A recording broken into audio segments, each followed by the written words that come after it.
Welcome back. All right, today's lesson is super short. It's a continuation of what we did last class, if you remember. I know all the ways a week ago, last Thursday, but it's pretty simple, pretty straightforward. Let me get algebra 1 out of the way. All right, so we're just continuing the idea of solving rational equations. So, solving rational equations, part 2.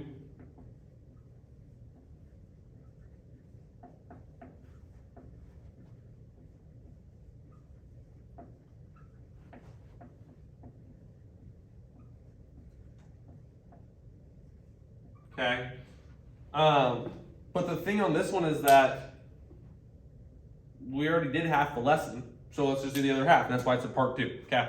So instead of just having example 1, example 2, we're going to hop all the way to example 3 because we've already done example 1 and 2. We've already done those concepts. So example 3, concept 3, we have 1 minus 2x, or 1 over 2x minus 2 over 5x equals 1 over 2. Okay, so this is what we have to do. We have to first determine what our LCD is. LCD stands for lowest common denominator. If you remember what we did 2 classes ago when we learned about lowest common multiple, it's the same thing, but we're focused on the denominators. So we have to decide, what is our LCD? What is the number or the term that all 3 of the denominators can go into? 2x, 5x, and 2. What number or term can those 3 things go into? Well, let's start with just our leading coefficients. I have a 2, a 5, and a 2. What's the lowest number that can go into? 10. 2 can go into 10, 5 can go into 10. That's the lowest number they can all go into. What about x, x, and no x? Well, the lowest number that can go into is x, because this just multiply it by nothing, and you already have an x. If you multiply this by nothing, you already have an x. If you multiply this by x, you'll get an x, okay? So my lowest common denominator is 10x. So what I do is I go by and multiply everything by 10x.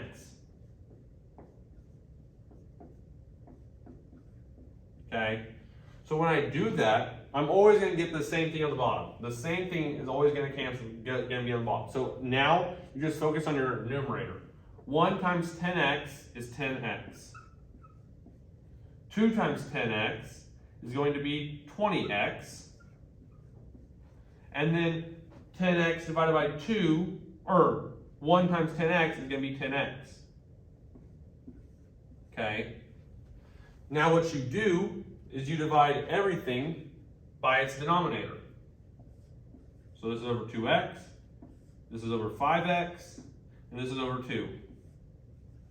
So my denominators stay the same, multiply everything on top, and now we simplify. 10x divided by 2x is 5. 20x divided by 5x is 4. 10x divided by 2 is 5x. Okay? 5 minus 4 is 1. 1 equals 5x. Divide both sides by 5. X equals 1/5. Okay? That's what you do. Nothing too crazy. So let's recap. What did we do? I looked at my 3 denominators. Boom, boom, boom. And I say, what's the lowest number these can all go into? 2, 5, and 2. Lowest number they all can all go to is 10. Then I look at my my variable. X, x, no x. Lowest thing they can go into is x. I can't put an x into an x squared. There'd be no reason to. It would make it overcomplicated. Okay? So then I multiply everything by my lowest common denominator on top. So 1 times 10x, 2 times 10x, 1 times 10x. Now I get 10x, 20x, 10x.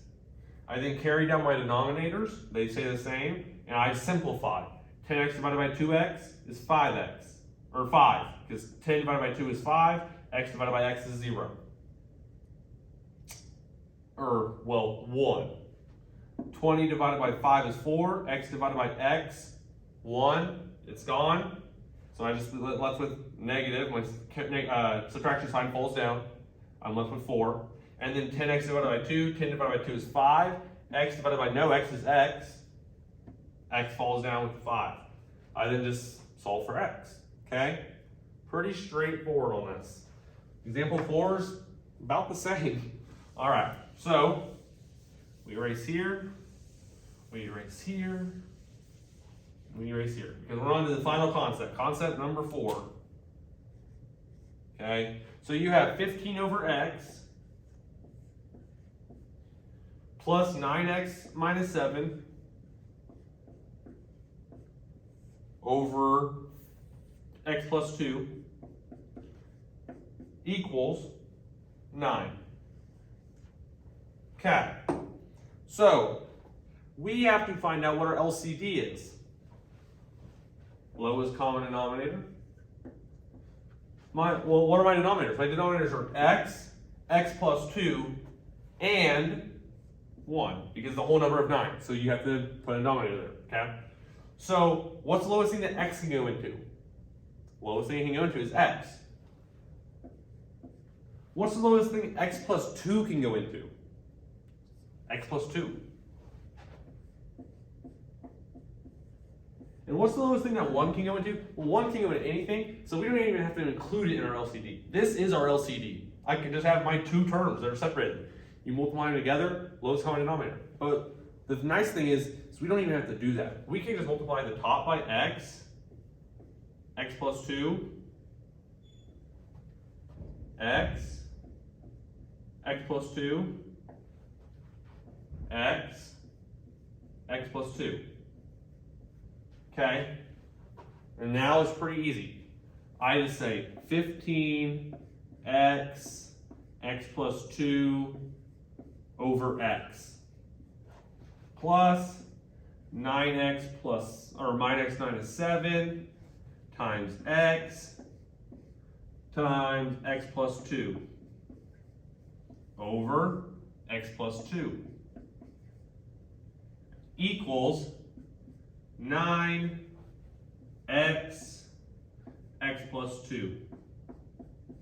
Okay? And now I can cancel out things that overlap. X over x cancels out.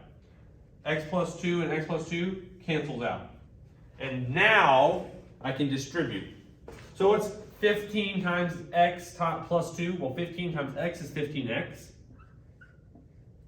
15 times 2 is 30. 9x times x is going to be 9x squared. Negative 7 times x is minus 7x equals 9 times x. 9 is 9x. 9x times x squared is 9, or times x is 9x squared. 9x times 2 is going to be 18x. Okay, so I'm left with this 15x plus 30 plus 9x squared minus 7x equals 9x squared plus 18x. So, what do we have to do? Well, the easy thing to do is subtract 9x squared, because then I'm done with x squared. I don't have any x squared terms left. They're gone, okay? The other thing I can do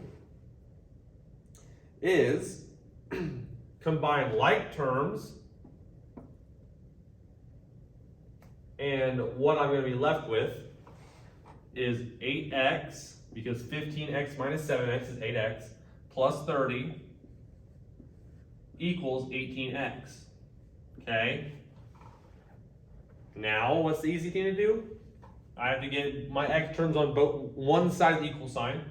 So I'm going to subtract 8x here and 8x here. And I'm going to be left with 30 equals 10x. Divide both sides by 10. X equals 3.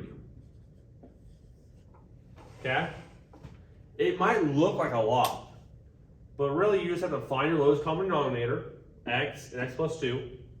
I multiply all my numerators by that LCD. I write it in expanded form first, because it's easy to cancel out things that my denominator overlaps with. Once we are able to cancel out everything that can be canceled out, we can actually distribute all our values in our numerators. We distribute those values. We get rid of things that we would like to get rid of first, like x squares that are easily cancelable. Okay? And then we just combine like terms on both sides of the equal sign, and then we solve for x. Short lesson, like I said. Mr. Ruby will give you your lesson. If you have any questions, shoot me an email. Come find me on Wednesday. And yeah, if you need something, you can always ask Mr. Rigby, ask me the other math teachers. Hope you had a great Monday off. I'm up here recording because I don't want to do it later this week. And yeah, I think that's it. Hopefully you have a good day. Have a good rest of your week, and I'll see you later. Peace.